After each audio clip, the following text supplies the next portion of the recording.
আসসালামু আলাইকুম বন্ধুরা, চলে আসলাম মায়ের রান্নাঘরে। আশা করি আপনারা ভালো আছেন। আলহামদুলিল্লাহ আমিও ভালো আছি। আজকে রান্না করব ইলিশ মাছ, সর্ষা ইলিশ রান্না করব। পোস্ত বাড়ছি, ইলিশ শসা বাড়ছি, কালো শসা, লাল শসা, শুকনা মরিচ, কাঁচা মরিচ, পেঁয়াজ, পোস্ত একসাথে বেটে নিছি।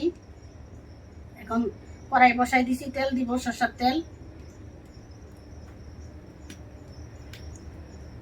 জিরা ফোড়ন দিয়ে দিব,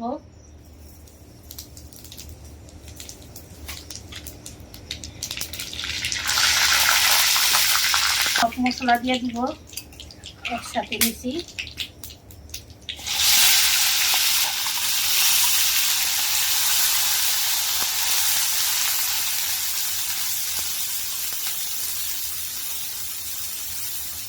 একটু হলুদের ফাঁকি দিয়ে দিব, হলুদের ফাঁকি দিয়ে দিলাম, আর একটু দিব, ভালো করে কষাই নিই।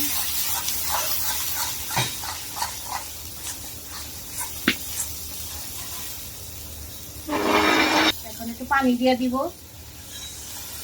আর একটু দিব, কষাই নিব ভালো করে।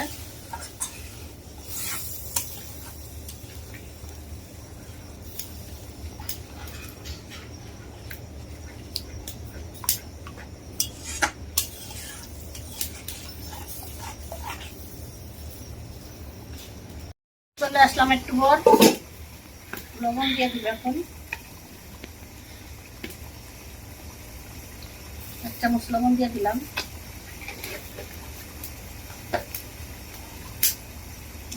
দিব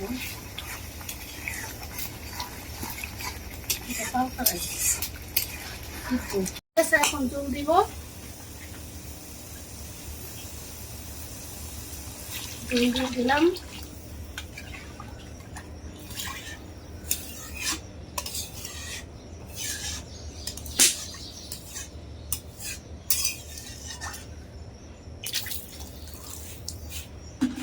চুলটা একটু উতরাইলে মাছ দিয়ে দিব।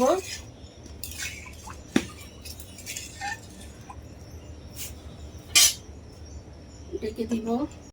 এখন মাছটি দিয়ে দিব, ইলিশ মাছ দিয়ে দিলাম।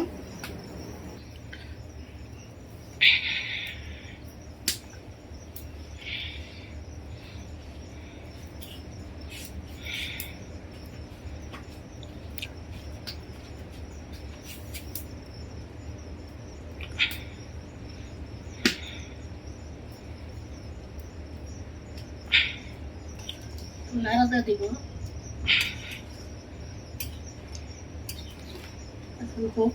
দেখে দিব, একটু লাড়া দিয়ে দিব, আর একটু হবে, বেশি লাড়া দেওয়া না, মাছটা ভাঙা যায়।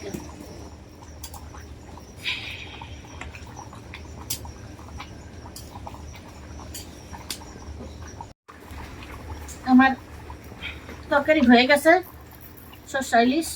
এখন নামাই নি। দেখুন বন্ধুরা, আমাদের সর্ষে ইলিশ রান্না করা শেষ। কালারটা কত সুন্দর হয়েছে দেখতে পাচ্ছেন। এভাবে রান্না করে খেয়ে দেখবেন, অনেক ভালো লাগে। আমাদের ভিডিওটি আপনাদের কীরকম লাগবে তো অবশ্যই কমেন্ট করে জানাবেন। লাইক, শেয়ার, সাবস্ক্রাইব করবেন। আবার কোনো নতুন ভিডিও নিয়ে আপনাদের সামনে হাজির হবো। ততক্ষণ ভালো থাকুন, সুস্থ থাকুন। আল্লাহ হাফেজ।